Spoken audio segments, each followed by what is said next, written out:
وأشهد أن محمدا عبده ورسوله. چھٹے پارے کا مختصر خلاصہ مختصر وقت میں آپ کے سامنے بیان کیا جائے گا۔ چھٹے پارے کے اندر دو صورتیں ہیں، سورہ النساء کا اختتام اور سورہ مائدہ کا ابتدائی حصہ۔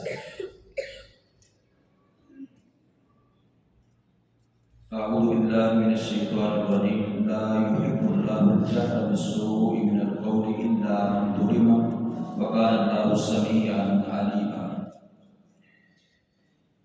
چھٹے پارے کا آغاز اس بات سے ہوتا ہے کہ اسلامی معاشرہ دنیا کا پاکیزہ ترین معاشرہ ہے، اس لیے ہر شخص کی یہ ذمہ داری ہے کہ وہ خبر جو ہے وہ عام کرے، پھیلائے، جس کے پھیلانے سے خیر پھیلے، جس کے پھیلانے سے برائی شر پھیلے، اس کو پھیلانے سے اجتناب کرے۔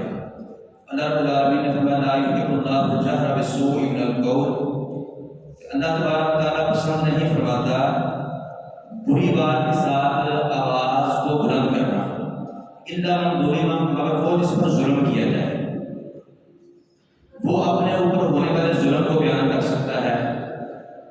وَكَانَ اللَّهُ سَمِيعًا عَلِيمًا، اور اللہ تعالیٰ ہمیشہ سے سب کچھ سننے والا، سب کچھ جاننے والا ہے۔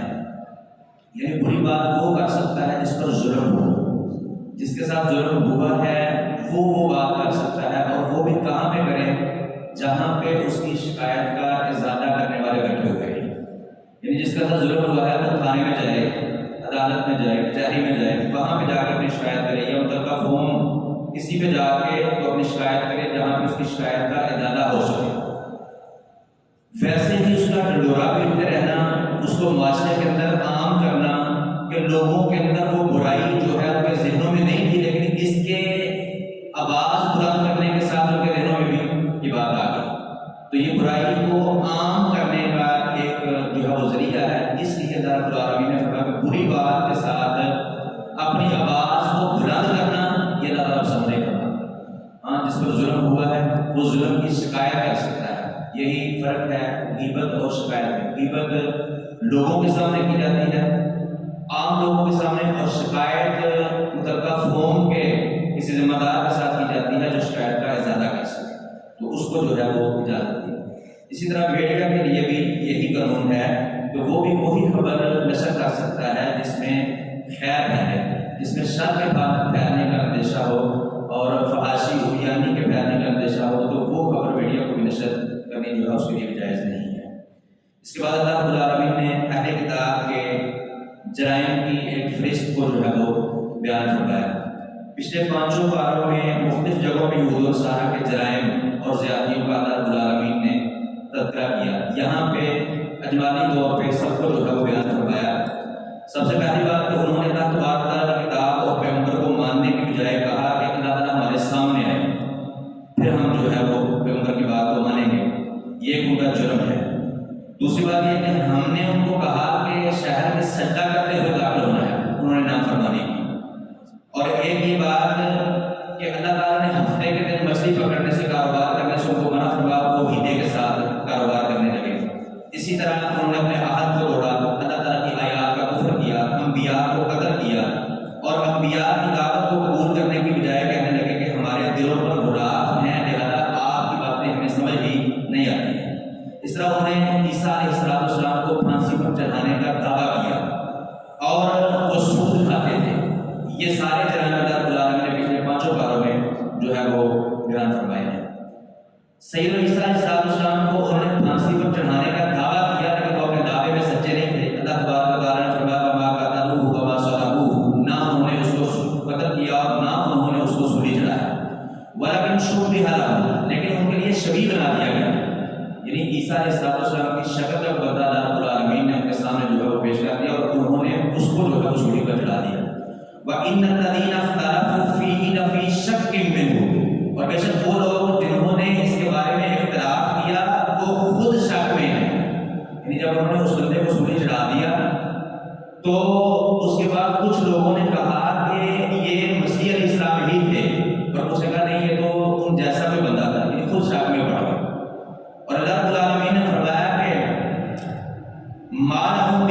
علم، ان کے پاس اس بات کا کوئی علم ہی نہیں ہے، الا اتباع الظن، سوائے ظن کی، گمان کی پیروی کے، وما قدرہ یقینا، انہوں نے یقیناً ان کو قدر نہیں کیا، اس بات کا کوئی یقین ہی نہیں تھا۔ حقیقت کیا ہے؟ بل رفعہ اللہ الیہ، بلکہ اللہ تعالیٰ نے اپنی طرف عیسیٰ علیہ السلام کو اٹھایا۔ وقال اللہ عزیزا حکیما، اور اللہ تعالیٰ ہمیشہ سے سب پر غالب اور کمال رکھنے والا ہے۔ اس کے بعد اللہ رب العالمین نے دین میں غلو کرنے کو حرام قرار دیا۔ یہود و نصارہ افراد و تفریق سے کام لیا کرتے تھے، غلو کیا کرتے تھے اپنے دین میں، جس طرح کہ عیسیٰ علیہ السلام کے بارے میں یہودیوں نے تو ان کو نبی ماننے سے بھی انکار کر دیا، اور عیسائیوں نے ان کو نبی سے بھی اوپر، اللہ تعالیٰ کا بیٹا، بلکہ اس سے بھی اوپر کہہ دیا کہ خود مسیح ہی اللہ تعالیٰ ہے۔ تو اللہ رب العالمین نے فرمایا اہل الکتاب لا تغلوا فی دینکم، اہل کتاب اپنے دین کے اندر غلو نہ کرو۔ غلو کی تعریف کیا ہے؟ غلو اس کو کہتے ہیں کہ کسی کی حیثیت کو جو اللہ تعالیٰ نے اس کو دی ہے، اس کی شان، شوکت، رفعت، بلندی، اس کو بڑھا کر اوپر کرتے ہیں، یہ ہے غلو۔ یا یہ بھی ہے کہ جو شان، جو شوکت، جو رفعت، بلندی اللہ رب العالمین نے اس کو عطا کی ہے، اس کی شان کو گرا کر نیچے کرتے ہیں، یہ بھی غلو ہے۔ تو یہ دونوں طرح کا غلو تو اللہ رب العالمین نے کرنے سے منع فرمایا اہل الکتاب لا تغلوا فی دینکم، اہل کتاب اپنے دین میں غلو نہ کرو، ولا تقولوا علی اللہ الا الحق، اور تم اللہ تعالیٰ پر نہ کہو سوائے حق کے، سچی بات جو اللہ تعالیٰ نے نازل کی ہے، جو عقیدہ اللہ رب العالمین نے بیان کیا ہے، وہ ہی پیش کرو، اللہ تعالیٰ پر کتاب بیانی جو ہے وہ نہ کرو۔ انما المسیح عیسیٰ بن مریم رسول اللہ، سوائے اس کے نہیں، مسیح عیسیٰ بن مریم اللہ کے رسول ہیں، کلمتہ، اور اس کا کلمہ ہے، القاها الی مریم، جو اس نے مریم کی طرف ڈالا، کلمہ ہے یعنی کلمہ کن ہے، کن فیکون، اللہ تعالیٰ کا ہو جا تو ہو گیا، مریم علیہ السلام کی طرف ڈالا، روح منہ، اس کی طرف سے روح ہے، یعنی اللہ تعالیٰ کی طرف سے روح ہے، یعنی اللہ تعالیٰ کی پیدا کردہ روح ہے۔ اب روحیں تو ساری کی ساری اللہ تعالیٰ کی ہیں، تو عیسیٰ علیہ السلام کو خاص طور پہ روح اللہ کہا، روح منہ کہا، اس کو کہتے ہیں اضافت تشریفی، کسی چیز کے، کسی بندے کے، کسی شخص کے شرف کو، عزت کو، اکرام کو بڑھانے کے لیے اللہ تعالیٰ اس کی نسبت جو ہے وہ اپنی طرف کر لیتے ہیں۔ جس طرح کائنات کے سارے گھر، ان کا حقیقی مالک اللہ رب العالمین ہے، لیکن بیت اللہ کو خاص طور پہ بیت اللہ کہا، حالانکہ اس کے اندر اللہ تعالیٰ کی رہائش ہے، نعوذ باللہ مالک نہیں، یعنی بنفس نفیس ذات کے اعتبار سے اللہ رب العالمین اس کے اندر نہیں ہے، لیکن اس کو بیت اللہ کہا، کیوں؟ اس کے شرف کو بڑھانے کے لیے۔ اسی طرح صالح علیہ السلام کی اونٹنی کو ناقۃ اللہ کہا، اللہ تعالیٰ کی اونٹنی، حالانکہ کائنات کی ہر اونٹنی کا حقیقی مالک جو ہے وہ اللہ رب العالمین۔ اسی طرح کائنات کے ذرے ذرے کا مالک، ساری زمین کا مالک اللہ تعالیٰ ہے، لیکن مساجد کو خاص طور پر اللہ تعالیٰ کا گھر کہا جاتا ہے، اس لیے کہ اس کی جو ہے وہ شرف کو، اس کی عزت کو، اکرام کو، توقیر کو بڑھانے کے لیے اس کی نسبت جو ہے وہ اللہ تبارک تعالیٰ کی طرف کر دی جاتی ہے۔ تو اللہ رب العالمین نے فرمایا اپنے دین میں غلو نہ کرو، اور اللہ تعالیٰ پر وہ بات کہو جو حق ہے، اور مسیح علیہ السلام اللہ تعالیٰ کے رسول ہیں، اللہ تعالیٰ کا کلمہ ہے جو مریم کی طرف اس نے ڈالا، اور اللہ تعالیٰ کی طرف سے روح ہے۔ صحیح بخاری اور مسلم کی متفق علیہ حدیث ہے، عبادہ بن صامت رضی اللہ تعالیٰ عنہ راوی ہیں، فرماتے ہیں کہ اللہ کے حبیب علیہ السلام نے فرمایا من شہد ان لا الہ الا اللہ وحدہ لا شریک لہ وان محمدا عبدہ ورسولہ وان عیسیٰ عبد اللہ ورسولہ وکلمتہ القاها الی مریم وروح منہ والجنۃ حق والنار حق ادخلہ اللہ الجنہ علی ما کان من العمل من ابواب الجنۃ ایہا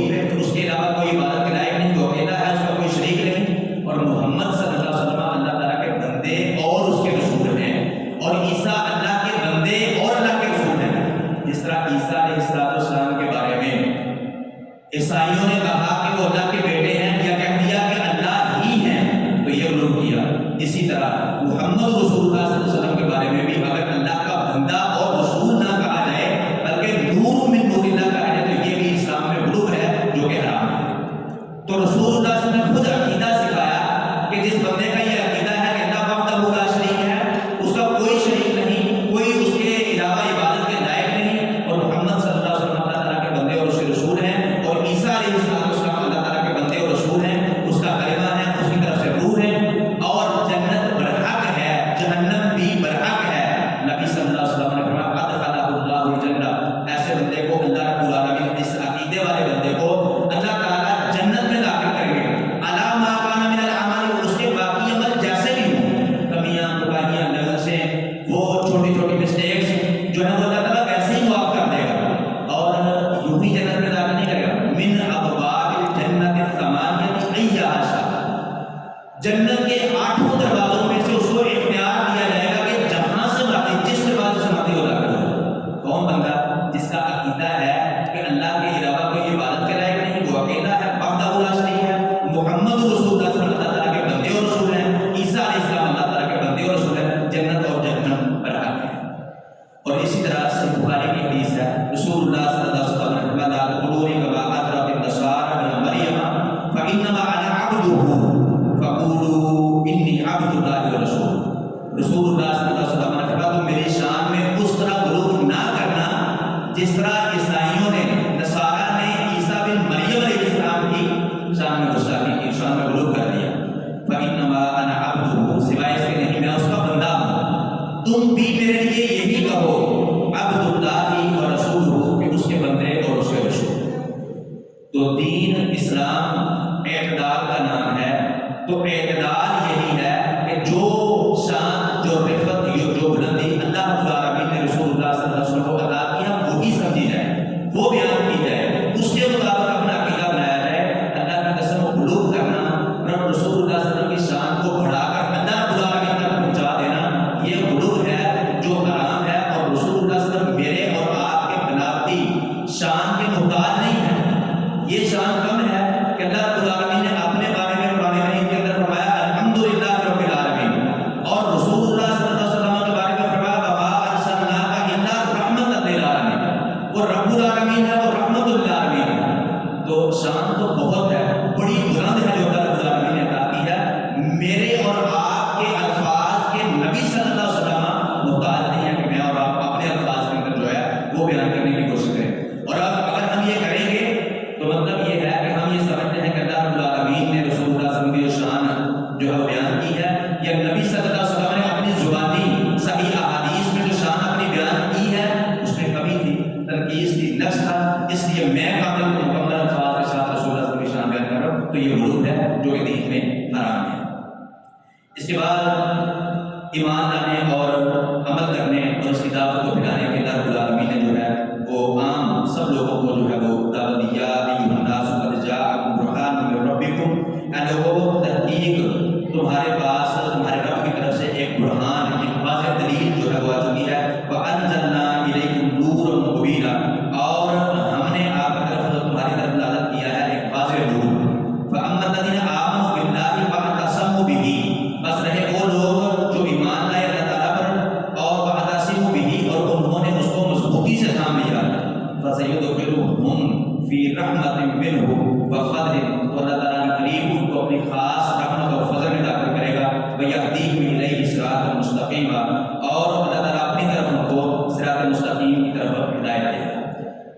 اس کے بعد سورۃ المائدہ ہے، تو مائدہ کا معنی ہوتا ہے دسترخوان۔ اس میں دسترخوان کا واقعہ ہے، عیسیٰ علیہ السلام نے کچھ لوگوں کو جو ہے وہ دعوت دی، تو جن لوگوں نے عیسیٰ علیہ السلام کی دعوت کو قبول کیا انہوں نے کہا کہ کیا آپ یہ کر سکتے ہیں کہ آپ کا رب ہمارے لیے کھانا بھیجے، اس لیے کہ ہمیں یہ یقین ہو جائے کہ آپ اللہ تعالیٰ کے سچے نبی ہیں، اور ہم اس بات کی گواہی دیں گے جا کے قوم کے، یعنی ان کو بتائیں گے کہ یہ واقعی سچے نبی ہیں، ان کے کہنے پر اللہ رب العالمین نے کھانا بھیجا ہے۔ تو عیسیٰ علیہ السلام نے دعا کی، تو عیسیٰ علیہ السلام کی دعا کو قبول کر کے اللہ رب العالمین نے مختلف کھانوں سے بھرا ہوا دسترخوان جو ہے وہ نازل کیا۔ پچھلی صورت حساب میں خاندانی اور ریاستی اداروں کی تنظیم سازی کے اصول بیان کیے گئے ہیں، اور اس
اس کے بعد اللہ رب العالمین نے وعدوں کو پورا کرنے کا جو ہے وہ درس دیا. سب سے پہلے یا الذین آمنوا اوفوا بالعقود، اے لوگوں جو ایمان لائے ہو اپنے وعدوں کو پورا کرو، اپنے عہد کو پورا کرو. اس کے بعد جانوروں کی عدت و حرمت کے اصول اللہ رب العالمین نے بیان فرمائے. احلت لکم بہیمۃ الانعام الا ما یتلی علیہ، کہ تم پر بہیمۃ الانعام حلال کر دیے گئے ہیں سوائے ان کے جو تم پر پڑھ دیے گئے تلاوت کر، یعنی جن جانوروں کے بارے میں بتا دیا گیا کہ یہ حرام ہے وہ حرام ہے، باقی سارے کے سارے حلال ہیں. تو پھر حرام کی تفصیل بیان کرتے ہوئے اللہ رب العالمین نے فرمایا کہ حالت احرام میں خشکی کے جانوروں کا شکار جو ہے تمہارے لیے حرام ہے. احلت لکم بہیمۃ الانعام الا ما یتلی علیکم غیر محل الصید وانتم حرم. اس کے بعد اللہ تعالیٰ نے فرمایا جو جانور بیت اللہ میں قربانی کے لیے مختص کر دیے گئے ہوں وہ بھی تمہارے لیے حرام ہیں. ان کے علاوہ عام حالت میں جو ہے وہ حلال ہے. مردار، خون، خنزیر کا گوشت اور جو غیر اللہ کے نام پر قربان کیا جائے یہ چیزیں جو ہے وہ حرام ہیں. کوئی جانور کسی وجہ سے زخمی ہو جائے اگر اسے ذبح کر لو تو وہ حلال ہے، اگر وہ اسی زخم کے ساتھ مر جائے تو وہ بھی حرام ہے. جن سے سدائے ہوئے جانور شکاری ہوتا ہے تو اس کو آپ چھوڑتے ہیں بسم اللہ اللہ اکبر پڑھ کے، تو وہ جانور کو لے کے آتا ہے آپ کے لیے، بے شک وہ مر جائے اس میں سے وہ کچھ کھائے نہ، بے شک وہ مر جائے تو وہ آپ کے لیے حلال ہے. اگر وہ زندہ لے کے تو آپ اس کو جو ہے وہ ذبح کرتے ہیں تو وہ آپ کے لیے حلال ہے. اگر وہ اس میں سے کچھ کھا لے تو پھر آپ نے کھانا نہیں. حرمت علیکم المیتۃ والدم ولحم الخنزیر، حرام کر دیا گیا ہے تمہارے لیے مردار، قدم اور خون، ولحم الخنزیر اور خنزیر کا گوشت، وما اہل بغیر اللہ بہ، اور وہ چیز جس پر غیر اللہ کا نام ہو، اللہ تعالیٰ کے علاوہ کسی اور کا نام ہو. والمنخنقۃ، اور گلا گھونٹ کر مرنے والا جانور یہ بھی تمہارے لیے حرام ہے. والموقوذۃ، اور چوٹ لگ کر مرنے والا جانور یہ بھی حرام ہے. والمتردیۃ، اور گر کر مر جانے والا جانور یہ بھی حرام ہے. اور والنطیحۃ، اور سینگ لگ کر جو مر جائے وہ بھی تمہارے لیے حرام ہے. وما اکل السبع، اور جس کو درندے مارے، الا ما ذکیتم، مگر وہ جو تم ذبح کرتے ہو. وما یعنی کسی درندے نے زخمی کر دیا، ابھی جانور زندہ ہے تو آپ اس کو بسم اللہ اللہ اکبر کا ذبح کر دیں تو وہ تمہارے لیے جائز ہے. وما ذبح علی النصب، اور جو آستانوں پر ذبح کیا جائے وہ بھی تمہارے لیے حرام ہے. وَأَن تَسْتَقْسِمُوا بِالْأَزْلَامِ، اور تیروں کے ساتھ قسمت آزمانا یہ بھی تمہارے لیے حرام کر دیا. یہ سارے کام یہود و نصارہ کے اندر، مشرکین مکہ کے اندر جو تھے، اسلامی ریاست کے آ جانے کے بعد اللہ رب العالمین نے یہ قوانین مقرر کر دیے کہ اب یہ چیزیں جو ہے وہ مسلمانوں پر لا الہ الا اللہ محمد رسول اللہ صلی اللہ علیہ وسلم بننے والوں پر جو ہے وہ جائز نہیں ہے. اس کے بعد یہودیوں اور عیسائیوں کے ہاتھ سے ذبح کیا ہوا جانور اللہ تعالیٰ نے فرمایا وہ بھی تمہارے لیے حلال ہے. الیوم احل لکم الطیبات، آج تمہارے لیے حلال طیبات چیزیں حلال کر دی گئی ہیں. وطعام الذین، اور کھانا ان لوگوں کا اوتوا الکتاب جو کتاب دیے گئے، حل لکم تمہارے لیے حلال ہے. وطعامکم حل لہم، اور تمہارا کھانا اور کھانے کے اندر ذبیحہ بھی ہے، یعنی ان کا ذبیحہ بھی عیسائی یا یہودی، دوسرے کافر نہیں، عیسائی یا یہودی اہل کتاب جن کو کہتے ہیں، اگر وہ ذبح کریں تو وہ مسلمانوں کے لیے حلال ہے کیونکہ وہ اللہ تعالیٰ کا نام لے کر ہی ذبح کرتے ہیں. اہل کتاب کی پاک باز عورتیں بھی مسلمان مردوں کے لیے جو ہے وہ حلال ہے، لیکن مسلمان عورتیں ان کے ساتھ نکاح نہیں کر سکتی. مسلمان مرد ان کی عورتوں کے ساتھ نکاح کر سکتے ہیں اگر وہ پاک باز ہوں. والمحصنات من المؤمنات، اور مومن عورتوں میں سے پاک دامن. والمحصنات من الذین اوتوا الکتاب من قبلکم، اور ان لوگوں کی پاک دامن عورتیں جن کو تم سے پہلے کتاب دی گئی. اذا آتیتموہن اجورہن، جب تم ان کے مہر ان کو دے دو. محسنین، نکاح میں لانے والے ہو، غیر مسافحین، بدکاری کرنے والے نہیں. ولا متخذی اخدان، اور نہ چھپی آشنائیں، سہیلیاں، دوستیں بنانے والے. اگر ارادہ بدکاری کا ہے، دوست بنانے کا ہے، دللگی کرنے کا، تب نہیں. اگر نکاح کا ارادہ ہے آپ مہر دے کر تو پھر اہل کتاب کی پاک دامن عورتوں کے ساتھ مسلمان مرد جو ہے نکاح کر سکتے ہیں. اللہ تعالیٰ کے شعار کو جو ہے وہ ان کا احترام کرنے کا اللہ رب العالمین نے حکم دیا. انسانوں کو باقی تعاون کرنے کا اصول بیان کیا کہ وتعاونوا علی البر والتقوی، اور تم تعاون کرو ایک دوسرے کے ساتھ نیکی اور تقوی کے کاموں میں. ولا تعاونوا علی الاثم والعدوان، اور ایک دوسرے کے ساتھ گناہ اور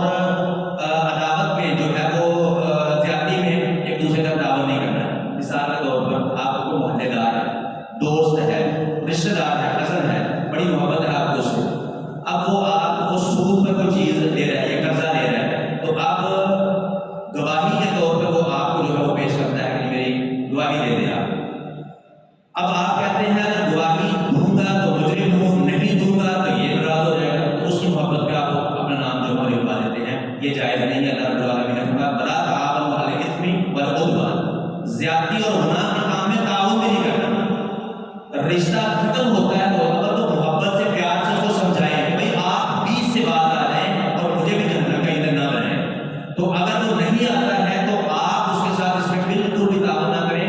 وہ ناراض ہو جائے گا تو ہو جائے، اللہ کے رسول راضی ہو جائے گا. اور اگر آپ اس کی ناراضگی کا خیال رکھتے ہوئے اپنا نام لکھوا دیں گے، اللہ کے رسول کی ناراضگی جو ہے وہ بھولیں گے. اس کے بعد اللہ تعالیٰ نے وضو غسل اور تیمم کا طریقہ بیان فرمایا. پچھلے بارے میں بھی کہا بھی آپ کے سامنے بیان کیا. معاشرے کی بنیاد عدل و انصاف پر ہو، یعنی اسلامی معاشرہ جب قائم ہو گیا ہے تو عدل و انصاف پر یا الذین آمنوا کونوا قوامین للہ شہداء بالقسط ولا یجرمنکم شنآن قوم علی الا تعدلوا اعدلوا هو اقرب للتقوی واتقوا اللہ ان اللہ خبیر بما تعملون. اس کے بعد ہر کیس کا فیصلہ جو ہے اس کتاب و سنت کے مطابق کرنے کا حکم دیا. اگر نہیں کوئی کرے گا تو من لم یحکم بما انزل اللہ فاولئک هم الکافرون. یہی آیت آگے ہے تو اس میں فرمایا من لم یحکم بما انزل اللہ فاولئک هم الفاسقون. اور یہی ایک اور بات جو ہے کہ فرمایا اولئک هم الظالمون. اس کے بعد حابیل اور قابیل کا واقعہ اللہ رب العالمین نے بیان کیا. یہ دونوں آدم علیہ السلام کے بیٹے تھے. تو طریقہ کار اس وقت یہ تھا کہ آدم علیہ السلام کی اولاد جو پیدا ہوتی، آج جو بیٹے بیٹیاں پیدا ہوئے ہیں کل والے بیٹے اور بیٹیوں کے ساتھ ان کا نکاح کر دیا جاتا ہے. جو ایک ہی دن میں ایک وقت میں پیدا ہوئے ان کا اکٹھا نکاح نہیں ہوتا، دوسرے دن والوں کے ساتھ ان کا نکاح ہوتا. تو حابیل جو تھے وہ قابیل کے ساتھ پیدا ہونے والی بیٹی یعنی اس کی قابیل کی بہن کے ساتھ نکاح کرنا چاہتے تھے. تو قابیل کو یہ بات پسند نہیں تھی تو وہ خود اس سے نکاح کرنا چاہتے. آدم علیہ السلام نے منع کیا کہ حابیل کو اس سے نکاح کرنے دو تو اس نے انکار کیا. آدم علیہ السلام نے کہا کہ تم دونوں قربانی کرو. ان دونوں نے قربانی کی. تو اس وقت یہ اصول تھا کہ قربانی کی قبولیت کا پتہ اس طرح چلتا تھا کہ قربانی کر کے میدان میں رکھی جاتی، آگ آتی تھی جس کی قربانی کو کھا جائے، آگ کو خود سمجھا جاتا ہے اس قربانی کو اللہ نے قبول کر لیا. حابیل کی قربانی کو آگ کھا گئی، قابیل کی قربانی وہاں پہ بڑھ گئی. اب قابیل نے کہا کہ میری قربانی اللہ نے قبول نہیں کی، تیری کرنی. اس نے کہا کہ اللہ تعالیٰ قربانی جو ہے وہ نیک لوگوں کی، ڈرنے والے متقی لوگوں کی قبول کرتا ہے. تو اس بات اس کو غصہ آیا تو اس نے اپنے بھائی کو حابیل کو قتل کر دیا. پھر وہ دیکھتا رہا کہ اب کیا کرنا. اللہ تعالیٰ نے کعبہ بھیجا، اس نے زمین کو خریدا اور اس کو پتہ چلا کہ یہ اس کے ساتھ جو ہے وہ معاملہ کرنا ہے. اس کے بعد اللہ تعالیٰ نے فوجداری کے مزید قوانین کو جو ہے وہ بیان کیا. اس کے بعد چوری کرنے والے مرد و زن کو جو ہے وہ سزا کی مقرر کی. والسارق والسارقۃ فاقطعوا ایدیہما جزاء بما کسبا نکالا من اللہ واللہ عزیز حکیم. اس چور مرد ہو یا عورت ہو اس کا ہاتھ جو ہے وہ کاٹ دیا جائے گا. اس کے بعد یہود و نصارہ کے جرائم کا تذکرہ اللہ رب العالمین نے بیان کیا جو میں نے آپ کے سامنے پہلے جو ہے وہ کر دیا ہے. عیسائیوں کے چند جرائم جو ہے اللہ رب العالمین نے بیان کیا. لقد کفر الذین قالوا ان اللہ هو المسیح ابن مریم. کہ بے شک یقیناً ان لوگوں نے کفر کیا جنہوں نے کہا کہ بے شک اللہ تعالیٰ ہی مسیح ابن مریم ہے. ایک گروہ کا کہتا تھا کہ اللہ کا بیٹا ہے، ایک گروہ نے کہا دیا کہ خود ہی اللہ تعالیٰ ہے. دوسرے فرقے کے متعلق فرمایا لقد کفر الذین قالوا ان اللہ ثالث ثلاثہ ہے کہ اللہ تعالیٰ تین میں سے تیسرا ہے. ایک مریم علیہ السلام، ایک عیسیٰ علیہ السلام اور ایک اللہ تعالیٰ، یعنی تین مل کر پھر ایک خدا ہے. یہ ان کے ایک گروہ کا تھا. تو دونوں کے عقیدوں کو اللہ تعالیٰ نے کفری عقیدہ جو ہے وہ قرار دیا. یہود و نصارہ سے دوستی کرنے سے اللہ تعالیٰ نے منع فرمائی. پچھلے پاروں میں ہم نے جو ہے وہ کئی بار یہ بات پڑھی ہے کہ اللہ تعالیٰ نے یہود و نصارہ سے دوستی کو منع فرمایا. اس کے بعد اللہ تعالیٰ نے اپنے بندوں کی چند صفات بیان فرمائی. اللہ رب العالمین سے دعا ہے کہ کتاب و سنت کو صحیح معنوں میں سمجھ لیں، عمل کرنے اور دوسروں تک پہنچانے کی توفیق عطا فرمائے. وما توفیقی الا باللہ.